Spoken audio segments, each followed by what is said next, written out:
Good morning or good afternoon, depending on where you are in Canada or the United States. And welcome to another edition of Philanthropy Friday. It's great to have you here. It's great to look outside and see the sun shining. What a relief that's been. It's nice to get out of our winter so that we can have 3 months of nice weather. Okay, we'll take whatever we can get. Anyway, my name is Mark Halpern. I'm the CEO of WealthInsurance.com.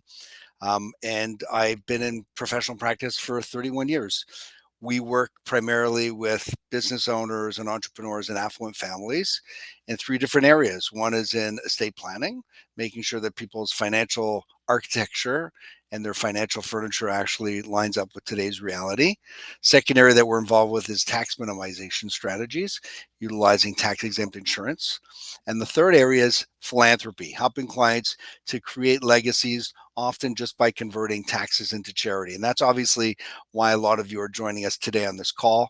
I'm very involved with probably about 60 charities, some more than others. I sit on the advisory boards at Sick Kids Hospital, St. Joe's, St. Mike's. I'm the chair of the advisory board at Humber River Hospital Foundation, TV Ontario, the Jewish Foundation, where I'm a trustee and the former chair of the Professional Advisory Committee. Basically, I get exposed to a lot of charities and a lot of wealthy people who all really want to talk about how to go from success to significance, and they don't know about what we're going to talk about today. And this is a unique venue for today's meeting because normally I speak to advisors, insurance, investment, lawyers, accountants, bankers, trustees, and I also speak to charity people. So those would be heads of community foundations, hospital foundations, who are donors of donor advised funds or fundraisers. And they have very, very different mindsets. They also have very different challenges, but they also have each unique opportunities. And that's what we really want to speak about today. Today, this session is really meant for the charities, for the foundations, for board members, and for donors, people who are philanthropic. And why is that? Because it's incredible. Like, we're really the gatekeepers to creating a lot of charity. There are a lot of challenges today. There's no question. COVID has really knocked people around. Inflation has gone up. People are just more nervous about parting with their money that they might need, banking crises, etc. So we have to be a lot more creative in terms of how we set ourselves up for success to keep our charities sustained and keep our employees employed and keep money going to the right places to take care of all the social welfare that's needed in this country. The good news is the government is behind this, and they're making it very easy or much easier for us to give money to charities as we'll go through. And what I really want to do is share with you sort of our ambitious plans and also talk to you about how you can take advantage of certain circumstances in the economy today and certain circumstances that are available in the product side of things, because a lot of you joined because of the launch of Canada Life's My Par Gift, which is the first life insurance policy ever launched in Canada with only one premium. So it's one and done, and it's specifically for charities. And we're going to talk about how to integrate that into your planning amongst other plans that you have as you're going along as well. So we're in special times, special opportunities. And what I want to do is I'm just going to run through for you sort of the story, because it really sets the stage for where we are in this situation and where the opportunities are lying ahead. So let me just now add a source. I hope this is going to work. I'm going to put up my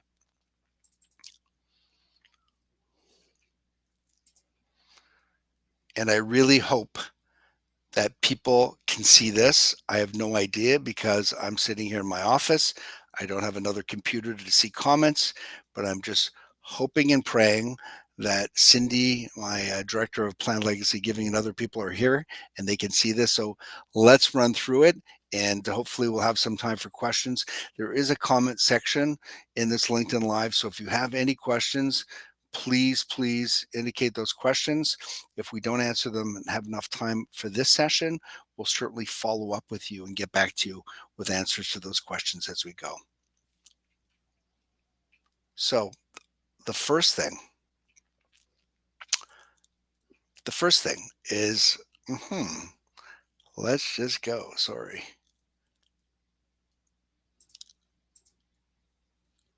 Oh, it looks like this might be the wrong presentation, which would not surprise me whatsoever. So just bear with me for a second while I pull up the right presentation. Such as technology. One moment, please. Stay tuned for this short broadcast. One moment.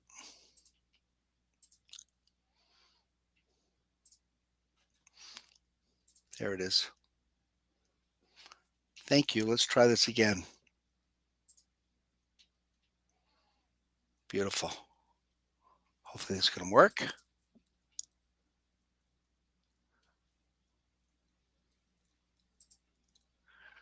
I apologize.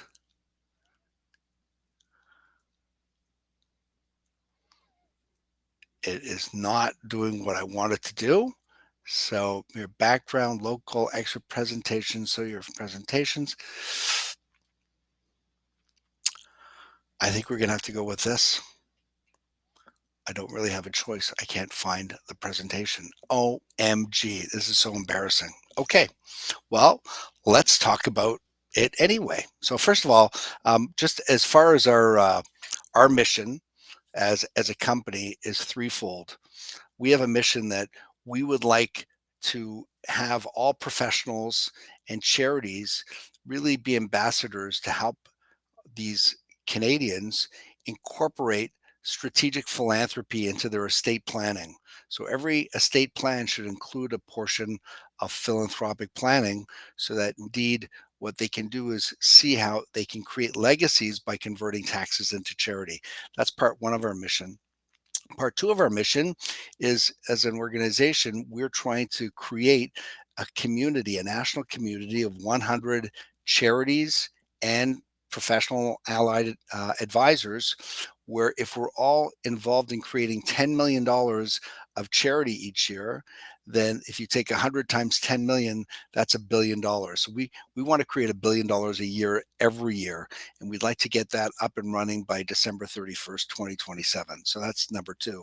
And the third missions that we really have is we would like to be able to help people in Canada.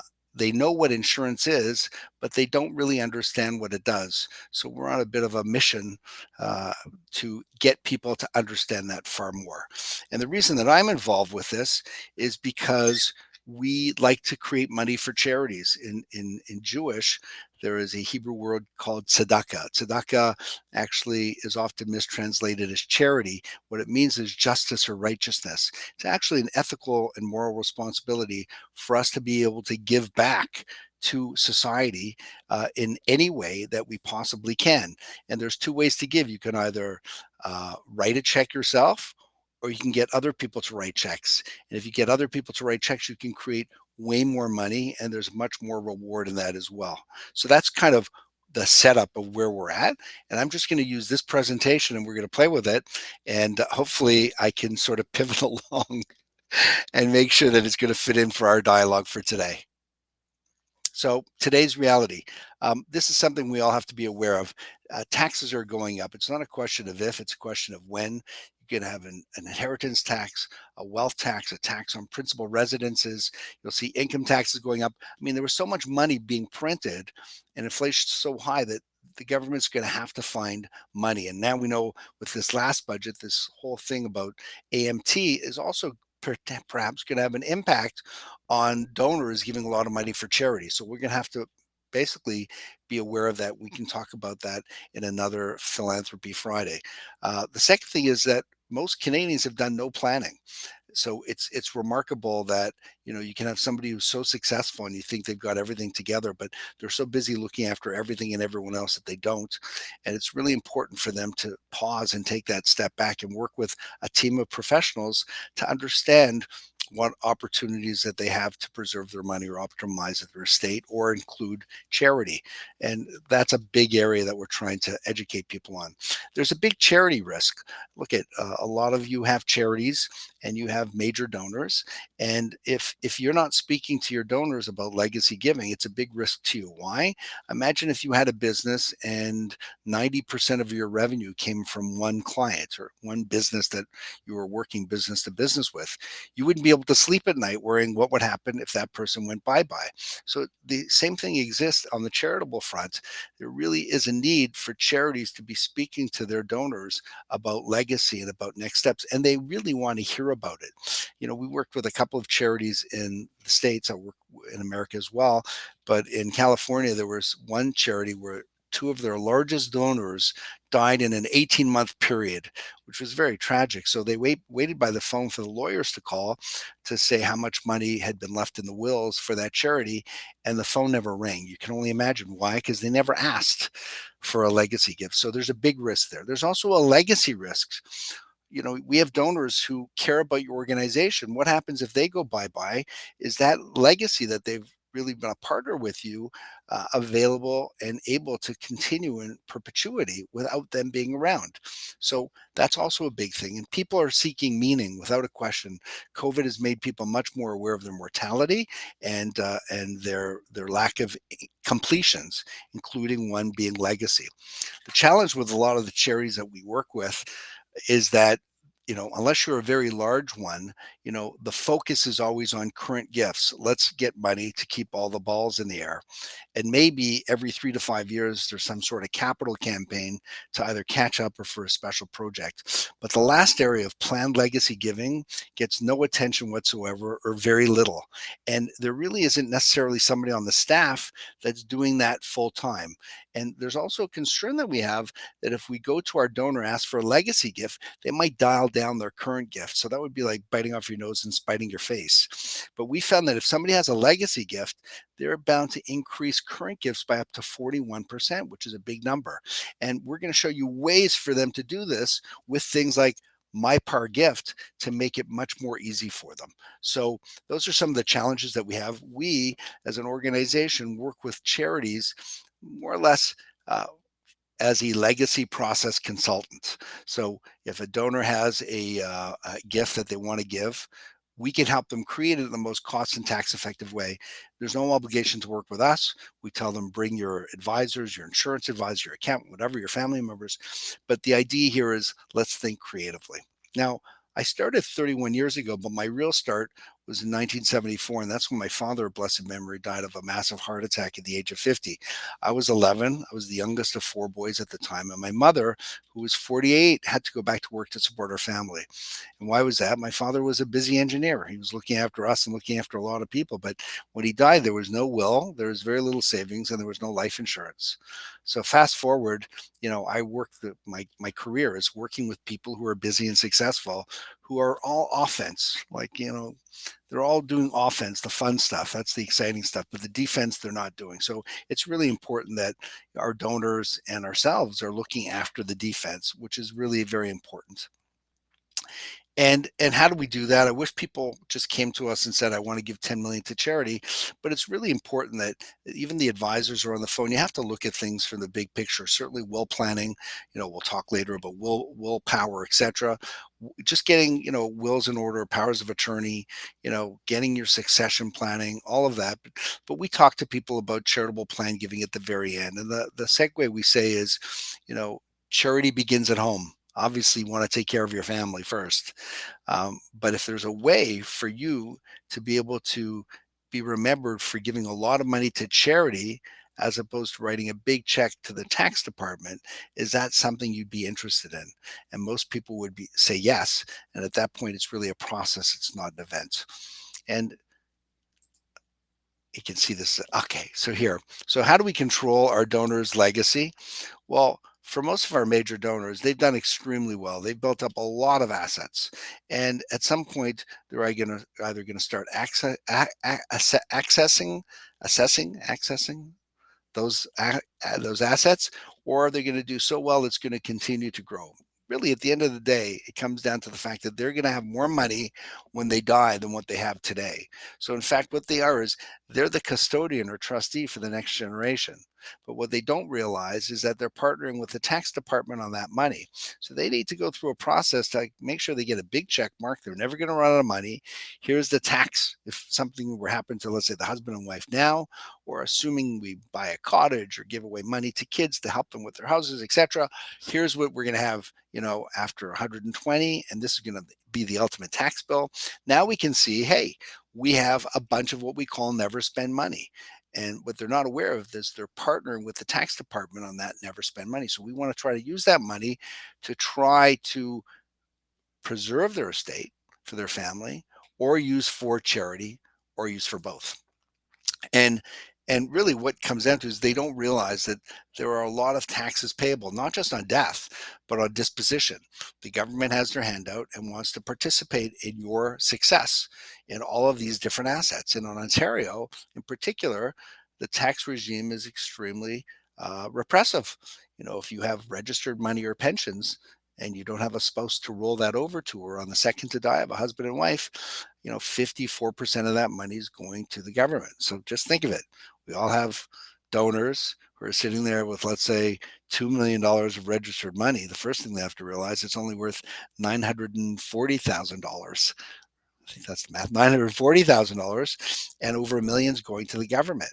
So wouldn't it be nicer to do something for charity if they could, using that money? Capital gains. If you have any appreciated public securities, or business equity, or investment real estate, at death, it's considered sold, and you have to give 27% of the gains to the government. Corporate holdings can be anywhere between 47 and 70%. There could be a double taxation on the earnings, the shares. And then again, depending on the assets that are inside there. And then, of course, we have probate, which is interesting. It's called an estate administrative tax. Notice the acronym EAT. That's EAT. It's a 1.5% market value grab from the government to probate your will. So all in all, you can have somebody who's feels that they're worth a lot of money, but it's much less.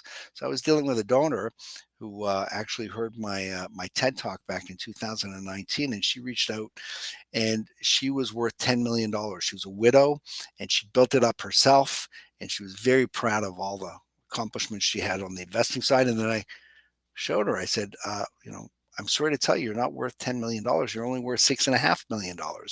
She was like shocked. What are you talking about? Well, she had like a $4 million RIF that over 2 million would go to the government. She had $1 million of gains in her non-registered portfolio. Basically, anyway, the words that she said were not very nice to repeat on this LinkedIn Live, but with proper planning, we were able to keep that whole $10 million for her family and create several $1 million for charities that she cared about. But again, you have to do that while the sun is shining. I think the important thing to help everyone understand is all of us have three possible beneficiaries to our estate.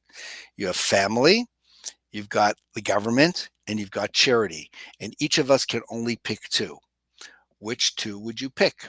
Most people would say family and charity. Of course, we need money for other institutions and things, but with proper planning, there's a way to be remembered for leaving a lot of money to charity as opposed to writing a big check to the government. And listen, taxes are a reality. We have to pay taxes. It's what it greases the wheel. But here's a great quote from Morgan Stanley that says you have to pay taxes, but there's no law that says you got to leave a tip. So let's use all the things that are available to us in the tax rules and charity in that intersection to try to do the best for our clients. So how do we do that? Well, our job, and you as somebody involved with charity, is we create something called accidental philanthropists, or accidental philanthropy. What is that? There are two types of givers in the world, two types of people in the world. There are those people who give. It's just part of their DNA. They were brought up that way through their church or their family or whatever the religious institution, and they just give. And then there are those people who don't. They didn't have the same education. When those people realize they have a choice where their taxes go, suddenly they become accidental philanthropists, and they give now. They create accidental philanthropy.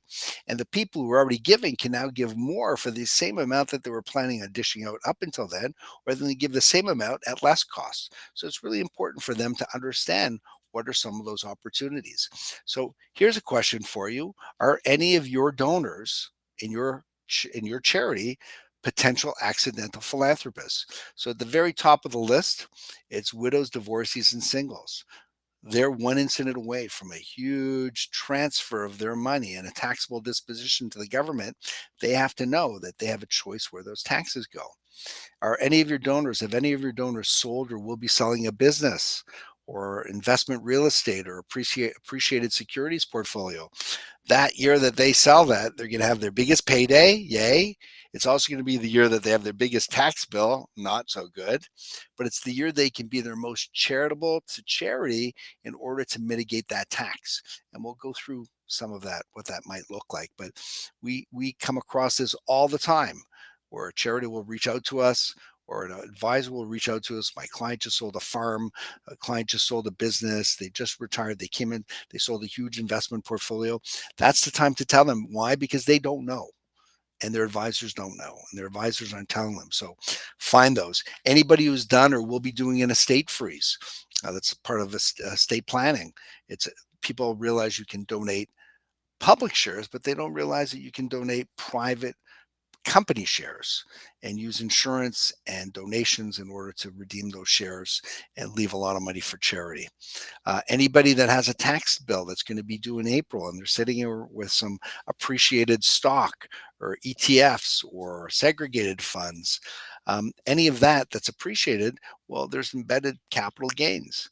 If they donate those to the charity, and the best time to do that is start talking to your clients now or by September, October, November, December.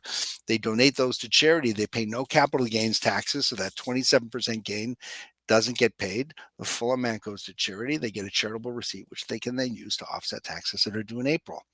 Anybody with a foundation or donor advised fund we'll see is a great candidate. Somebody who has an existing life insurance policy they no longer need, or they have an estate tax bill on death, or they've left a gift or a bequest in their will. They're a great accidental philanthropist. The best ones for us are when charities contact us as their legacy process consultant, and they tell the donor who wants to leave, let's say $100,000 or more. They say, we'd really like you to meet Mark Halper, and he can help you structure the gift in the most cost and tax effective way possible. There's no obligation. You can bring your professionals, and I think it would be good advice. Anyway, we meet those people 9 times out of 10. We don't actually do something where we benefit financially, but we get to create charity and goodwill for those charities. And now we have a new relationship with somebody that we really truly appreciate. So I remember I was telling you about our mission. So here is really where we'd like to go with things, and with everybody on the call as well. I want to show you a traditional estate plan, and then I want to show you a charitable bypass estate plan. So here's a 65-year-old couple. They're worth $60 million. Actually, this should be $50 million. See, this is not the presentation. I'm really sorry. I'm not so teched up, gang. Let's say they're worth $50 million. They have mostly non-liquid real estate. They have children, grandchildren. They want to minimize and eliminate taxes if possible, and they want to do something great for charity. So what they could do here, as you can see, they have $50 million estate, and this is before doing any planning.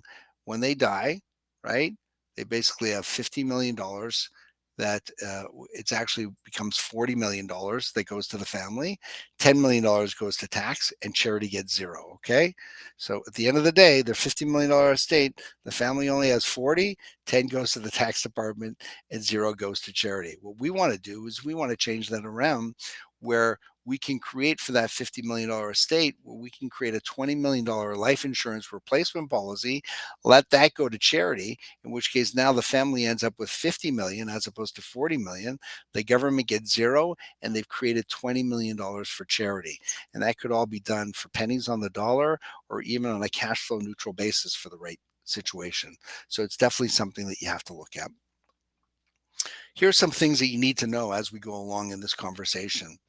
And that is, and most people don't know, is that life insurance can be owned by a charity, a private foundation, or a donor advised fund.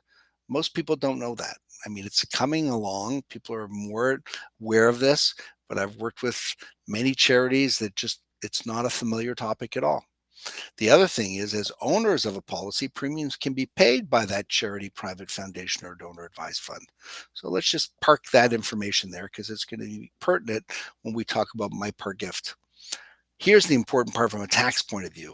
In any given year, donations can be used to reduce up to 75% of net taxable income each year, and any amounts over 75% can be carried forward for up to 5 years. So if you're a business person, and you're a donor to some charity, it's nice to know, or it'd be nice for them to know, that they could instead give money to charity and not to the government to reduce their taxes and create money for charity.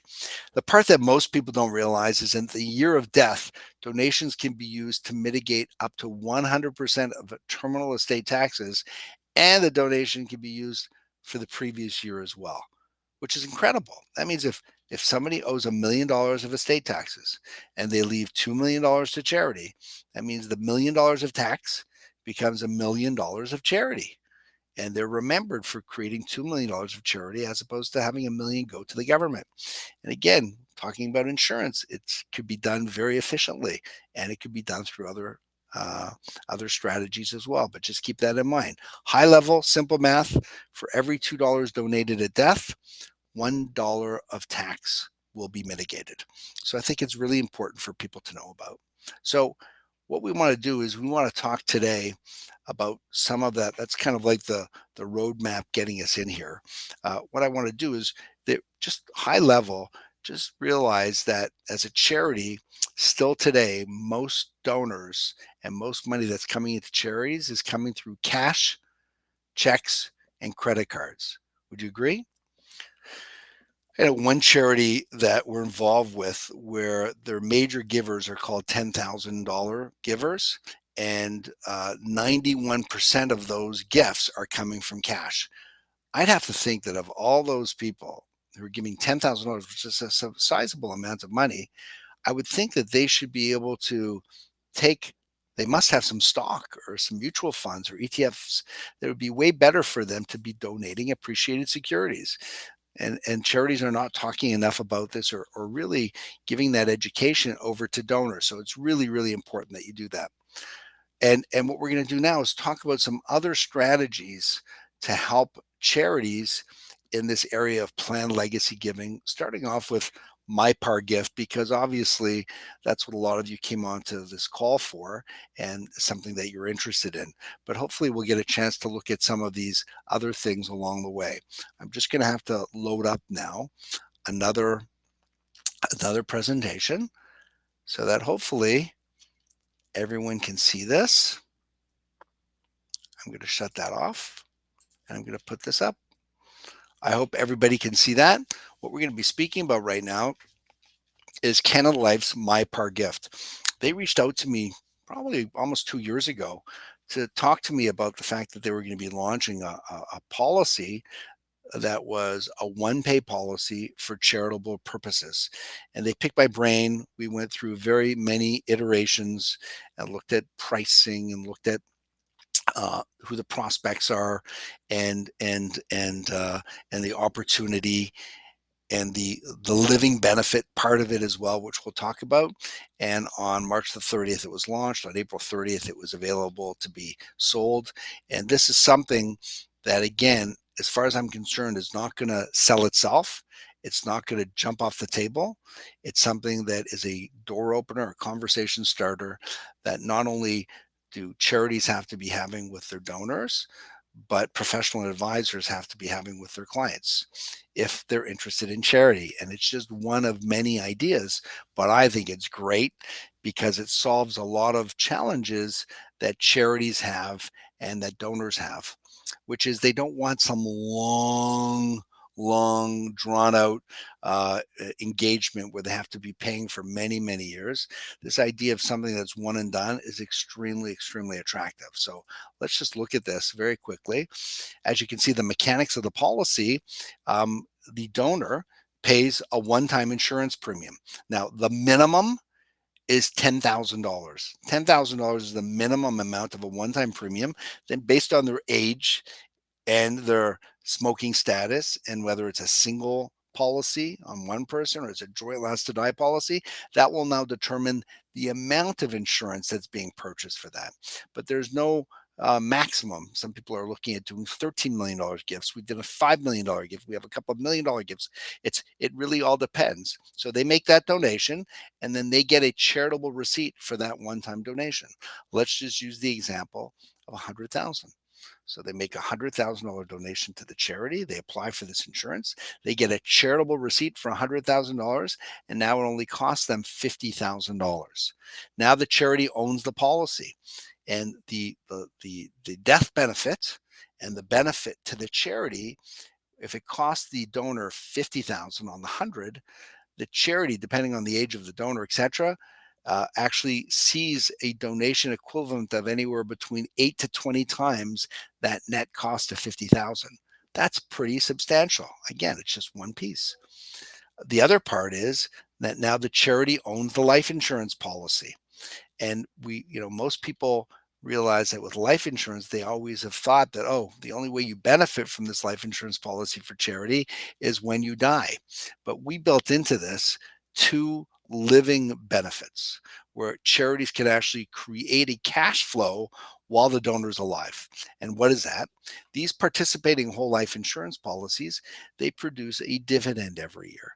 Normally in Canada, those dividends are used to buy what's known as paid up additions, which means that increases the death benefit every year, and it increases something called the cash surrender value, which is kind of like the equity in your insurance policy. So one of those options, though, is to receive the paid up additions or that dividend every year as cash. And if the policy is owned by charity, the charity can receive that dividend every year as cash with no tax consequences and now be able to use that money for their current needs. Or if this is a policy that's owned by a donor advised fund or a private foundation, that money can be used to give away to any registered charity in Canada. So that's the first living benefit. The second living benefit is there's a cash surrender value. So I'd like to say that there are 2 parts of a life insurance policy. There's the death benefit, and then there's the cash surrender value. Think of it like real estate. This is kind of like virtual real estate. Real estate has a market value and it has equity, and you can access that equity. In life insurance, it's the death benefit and the cash surrender value. So that's like your equity as well. Because it's owned by the charity, that's really their money. It's almost like a line of credit.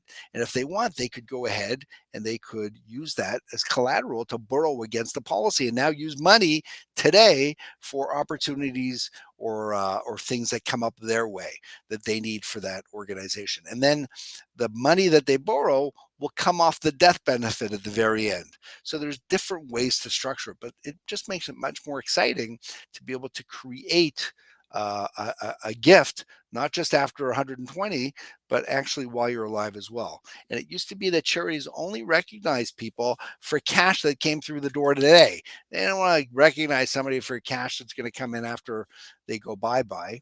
So, but today charities are really moving, they're changing. They're really looking at how do we recognize somebody for a legacy gift today. And we have a lot of intel on that, and we'd love to share it with you. So those are the 2 main things: one payment, charitable receipt, big policy, charity gets dividends, and they can access the cash value. So that's really in a nutshell what it looks like. And here's just an example of somebody who gave a $1 million gift. So again, this is a 50-year-old couple.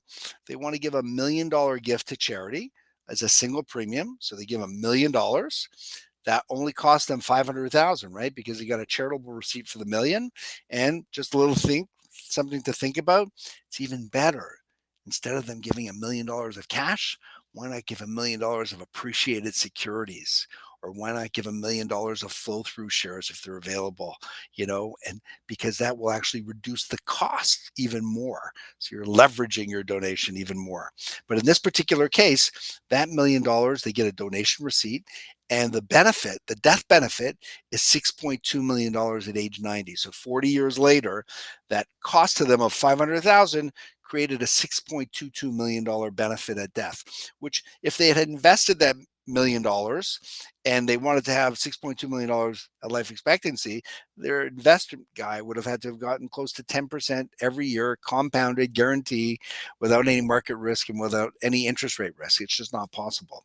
So that's really, so it works out that it's a six, if it's done on a single life basis, that's like a 6.3 times better result than their after-tax cost in the $1 million, which is 500,000.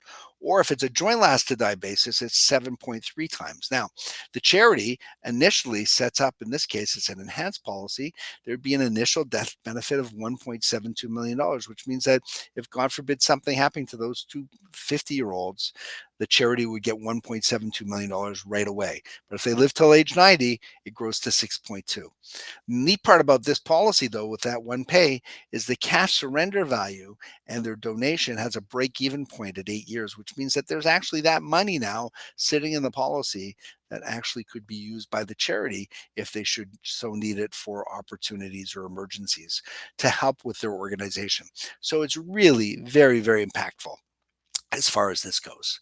And I'm just going to shut this part off because at this point, I want to show everybody um, just in terms of summarizing this for the donor. With My Part Gift, they leave a meaningful legacy to an important cause. It's one and done financial commitment. That's it. There's immediate tax benefit to save taxes. You can set this up on a personal basis, on a corporate basis. You can do this on a single life, on a joint last to die basis. Those are great.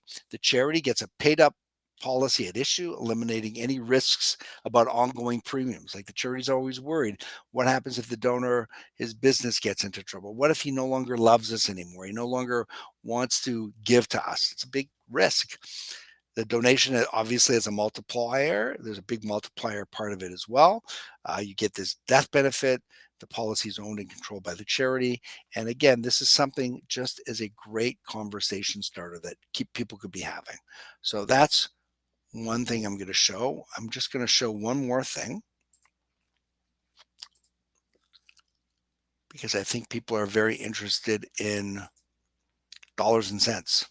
So very quickly, here's an example of a 45-year-old non-smoker. Okay, 45-year-old non-smoker on a single life basis. So this is not joint last to die. I'll show you joint last to die. They make a donation of $100,000. They get a charitable receipt of 50,000. So their after-tax cost is 50,000. And I'm looking at the column on the right with the enhancement. If something were to happen to them initially in that year, the charity would receive $311,000, and it cost them 50, right? And the benefit to the charity, though, if we go all the way out to life expectancy, it grows to $737,000.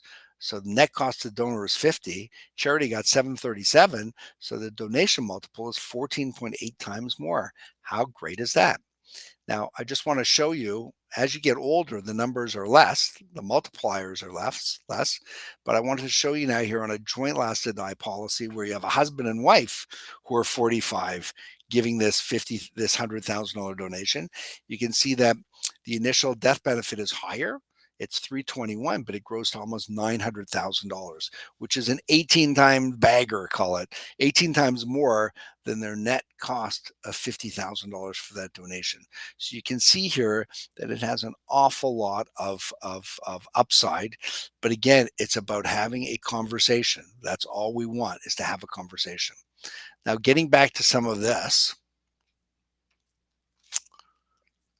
how do we suggest you introduce legacy giving with life insurance, or in particular with My Part Gift?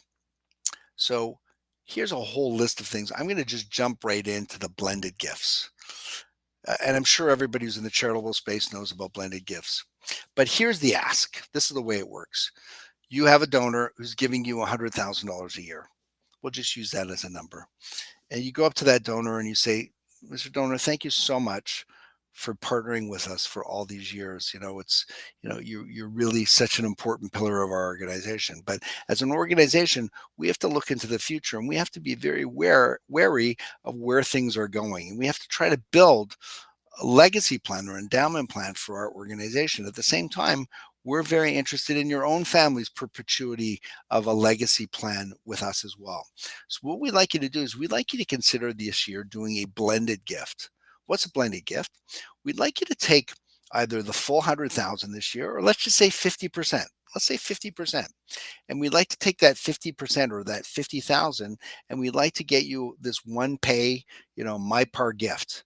And then basically we show them what that one pay would look like in terms of a much bigger boost for the charity on the death benefit side, but also on the potential cash flow side as well.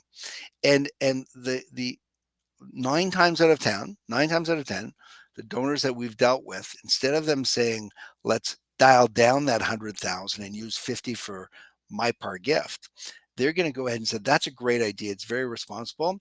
Let's do this and let's do this. In other words, let's take 50,000 of new money or 100,000 of new money to create this gift on the side. Now, also statistics say that if one of your donors does have a legacy gift, like an insurance gift, that their annual donations to your charity increase by up to 41%. 41%. Why? Because they feel that they have skin in the game. They're a partner with this organization. As a result, they give more money. So that's something to really consider. Now, the other thing that comes out of this is that the donor goes ahead and says, okay, if I give you 50,000, and let's just say that creates, $1 million. So they go, you mean if I give you 100,000, that means I can create $2 million. It's kind of a stealthy way of them seeing a number that aligns with a transaction, and then they can figure out the math to do a multiple. But it all comes down to having a conversation about blended gifts, and that's really the way it should be. Even if you're not doing a MyPar gift, just talking to your donors about taking a percentage of their annual gift. It could be 25%. It could be 50%. Why not say, here, we'd like you to take 25% of your gift for the next 5 years. And this is what we want to create. But that's just an aside. We'll put that to the side for a moment. I think it's really very important for this group in particular, that it's not sort of like a onesie twosie and a transaction. The charities that we work with generally don't have a very buoyant planned legacy giving strategy. And we've created a document with 10 clear steps on how to build a planned legacy giving strategy for your charity. And we say, if you do all 10 of these things, you'll be in the Hall of Fame. But obviously you can't, because it's not necessarily the right time. You don't necessarily have the resources, the people, etc. So at least we say, let's prioritize what we can do, and let's calendarize some of those things. And anything that doesn't fit in this, let's put in the parking lot, and we'll pull out as your planned legacy giving program evolves. Now, the first step with planned legacy giving is you have to get the buy-in from your senior staff. After that, you must have a meeting to present this and what other charities are doing to your foundation board. They are your gatekeepers. And before seeing those people, though, you need to find one or two champions, your cheerleaders, in advance to let them know what you're planning on doing and why. And you've got to get them to be the rah-rahs and create their own legacy gift, and go ahead and be the ones at that meeting that you're going to have to say, this is something that we want to do. And they're going to be the ones to shepherd this going forward. We need people to shepherd this, that we really do. And with some of the charities we're working with right now, the ask, you can have boards where we say, you give, get, or get off. You've heard that. There are some boards that are just compliance or governance boards. Some boards are fundraising boards. But you want every single person on that board to be making a commitment towards a legacy gift. It's that simple. So we've set this up with a number of charities where their board members have a requirement. It's not legal, but a requirement to create a legacy gift, either in their will, or by an insurance gift, or by making the charity the beneficiary of an insurance policy, or taking out a new insurance policy like MyPar gift. It's really very important. The other thing, big opportunity I feel with charities, is the willpower campaign. Although it's not on this list, we'll cover off some of these other things another time. But the willpower campaign, which is now in its second year, run by the CAGP. Lori Fox has been running it. It started out of the UK, where they saw that This is over 10 years ago, 12 years ago. They saw that of all the people in the UK who had wills, less than 5% of all people who had wills had left money to charity in their wills. So they went on a campaign and they gathered money from all the charities in the UK, depending on their size, and they used that money to buy retail advertising, TV, radio, print, billboard, with a very simple message: leave a gift in your will. Just leave a gift in your will. Don't disinherit your family, adopt charity, and disinherit the tax department. Pretty simple. Anyway, after 10 years, they created billions of dollars. Billions of dollars. It went from 5% to 9%. In Canada, the goal is to create $40 billion. And it's great, and it's something you should look at becoming a part of. But between you and me, I think you can make your own willpower for your organization. Imagine you have a goal to create 10 million, 20, $50 million of legacy gifts.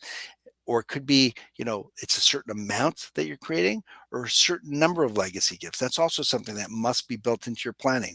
Let's at least have goals that we can measure to see if we're successful or not. And then create a program to get people to take the pledge, people to step up. And you can have a lot of fun with it, with the balloons and the badges and the t-shirts and the hats and the whole thing. But there's a lot there. The challenge again is about having manpower on your staff in order to help move this along. That's why, as an organization, we really pride ourselves on working with partner charities. As I said, as their legacy process consultant, we give away much of this just for free because we want to create money for charities, but at the same time, we want to look for partnerships to help as well. So I think it would be very important if any of these things made sense to you. We could provide you with a whole lot of information for you to become more knowledgeable, certainly about my part gift, etc., and other strategies, ways to move shells around to create money for charity and create legacies for your clients, amongst other things. So I would just say as now, again, this is really, again, this was more advisorish, so I'm just going to play it out loud. Obviously, reach out to us. The best is if you send an email to Cindy at WealthInsurance.com. She's our director of planned legacy giving. She can speak to you about how we're working with charities and share with you a lot of what we shared today. Hopefully, the right PowerPoint at least. I'll do it again, and and help you to show you what other charities are doing that could really benefit you. And there's no obligation for that whatsoever. And start talking about it, but don't ignore it. There's just too much riding on the line. If we can help and collaborate, that would be a great thing. I was out at a meeting yesterday with a charity that introduced us to a donor who wanted to give $1 million to that charity. Turns out there was a lot more involved there, and the family's worth over $500 million. And there's a lot of planning there that we're doing, and that gift is going to be much more than $1 million for that charity. So collaborate. Let's get it. Get your MFAP, the Master Financial Advisor in Philanthropy, a new designation that came about through Spire Philanthropy, CAGP, and the Knowledge Bureau. It's a great designation. I'm on the faculty. There's a great piece there that a lot of information that will really help you around the planned legacy giving side. Obviously, become a member if you're not already of the Canadian Association of Gift Planners. If you're an advisor and you really want to become an expert at strategic philanthropy and high net worth and ultra high net worth life insurance, we have a mentoring coaching program called Power of Platinum that I'm partnering with Jim Root on. We've had over 200 advisors come along. If you're not linked on LinkedIn with me, please do. You'll see a bunch of our students who are creating gifts all over the place. I get so much pride seeing them step up. There's a great one this week from Mark Bull, who did $1 million donation to local hospital foundation. But if you're interested, we have our next cohort starting May 31st. So if you're an advisor who wants to be really at the top in this space, or even if you're involved with charities, it could be something that would be advantageous. Continue to join us on Philanthropy Fridays. We're doing this every 2 weeks. I don't remember when the next date is. Maybe Cindy can put that into the chat when that is. And also you can look at perhaps joining our $1 billion national community. As I mentioned at the front end, we wanted to have 100 allied professionals and charities, that we really get clear on the opportunities to create $10 million of new charity every year. 100 times 10 million is $1 billion. And that's not a pipe dream. It's kind of like crowdfunding. So I really hope that you'll join us. Our next Philanthropy Fridays, according to Cindy, is June the 2nd and June the 23rd. So we'll share a lot more insights, a lot more information at that point in time. I'm just going to leave you with one story and then we'll wrap it up. I don't know how long this is or what time it's at right now, but hopefully we'll be done in a moment. It's we were the sponsors at the CAGP of the Leave a Legacy series, which was a series of of, of speeches in all the different parts of Toronto on with different professionals, etc. And we sponsored that for a couple of years. At one of those meetings, there was a gentleman who came to that, and he'd sort of been around her. He'd been around for a bit, and he reached out and was interested in leaving some money for charity. So we met. He was quite a Renaissance man, was never married. There were no children. He was in his mid to late 70s. And he had about a $3.5 million tax bill. And he wanted to make a donation to mitigate that tax. And we went around to different charities to look at what kind of proposal we could do. He happened to have an interest in science, astronomy. He was involved in some of the satellite stuff. Anyway, he kept putting it off. And I would keep in touch with him. And then one day I called him and he said, Mark, he says, it's not a good time for me to speak. I'm over at North York General. I've had a heart attack. I'll call you when I get out of the hospital. I said, oh, I hope you feel better. Anyway, the following Wednesday, I saw in the newspaper his obituary notice. It said the funeral was on the Thursday, which I did attend. And it was a very small gathering of people. And unfortunately, I even helped with the services. It was very, very sad. And I thought to myself, this poor man, he could have created a legacy for $3 million or more, for charity. And instead that money was going to the government. So what's the message? The time to do all of this stuff is clearly while the sun is shining, because then you have so much more opportunity and more options to create gifts for our clients and for our donors. And all I ask is just don't ignore it. There's just too much riding on the line. And although it's a longer runway, it can be. I've always said to my charities, I said, look at, even if you had somebody working full time in legacy and you pay them $80,000 a year, $80,000 a year, yet they're creating $5 million of legacy gifts every year and they're earning 80,000. How many times would you replicate that person and create even more people? Now with gifts like My Par Gift and some of the other strategies we have, it's not about the future. Now you can actually create charity for today and for the future. So I recommend that you learn about it. And if we can help you in any way to be a resource for you and be on your team, we'd love to. So I want to thank everybody very much for listening. I'm sorry about the questions and the mess up with this presentation, but I tried to improvise as best as possible. I think we did a good job. And if you have any questions at all, reach out to Cindy, or you can send an email to me, Mark at WealthInsurance.com. Hook up with us on LinkedIn, and let's keep in touch and keep this incredible idea brewing and going around how we can help our donors and how we can help our clients, really with the wisdom and knowledge that's out there that not a lot of people are sharing. So hopefully this was helpful. Thank you very much, everybody, for joining us today. And I look forward to seeing you at the next Philanthropy Friday. Have a great weekend.